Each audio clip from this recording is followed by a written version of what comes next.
இப்போ எண்ணெய் ஊற்றி ஒரு ஸ்பூன் அளவுக்கு கடலைப்பருப்பு போட்டுருக்கோம். ஒரு சின்ன புளி கொட்ட அளவுக்கு புளி போட்டுருக்கோம் ஃப்ரெண்ட்ஸ். அதுக்கு இடையில ஒரு ஃபோன் வந்துடுச்சு.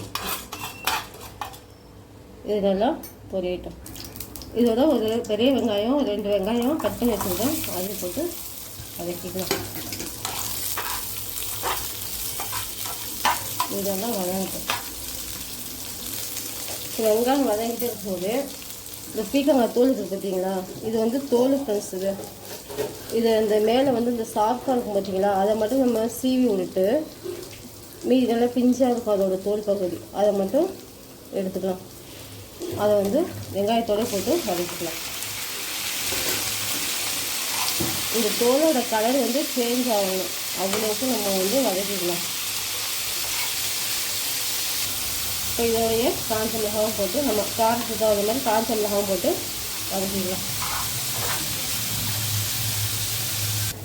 தேவையான அளவு உப்பு கொஞ்சம் போட்டுக்கலாம். இப்போ ஒரு தக்காளி அதை போட்டுக்கலாம்.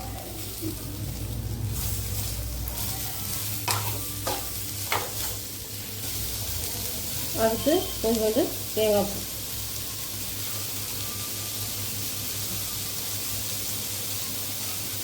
இப்போ வந்து தேங்காய் பூ போட்டு நல்லா வந்து வதக்கிக்கிறோம், சரிங்களா? அவ்வளோதான் ஃப்ரெண்ட்ஸ். இதை வந்து நல்லா ஆற வச்சு அரைச்சிக்கிட்டோம்னாக்கா நல்லா திக்காக அரைச்சாக்கா அது வந்து துவையல், கொஞ்சம் தண்ணியாக அரைச்சா சட்னி. இப்போ வந்து ஆறிடுச்சு, இதை வந்து நம்ம அரைச்சிக்கலாம். இப்போ வந்து சட்னி வந்து துவையல் ஓகேவா, நல்லா அரைச்சாச்சு. இப்போ வந்து சின்ன தாளிப்பு கொடுத்துக்கலாம். அதுக்கு நான் ஒரு ஸ்பூன் எண்ணெய் ஊற்றி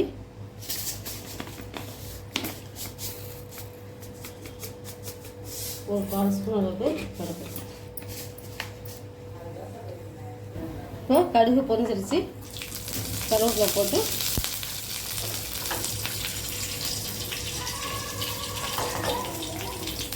அதுக்கு ஊற்றிக்கலாம். ஓகேவா?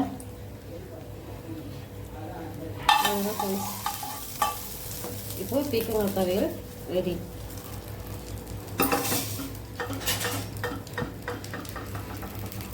ஓகேவா?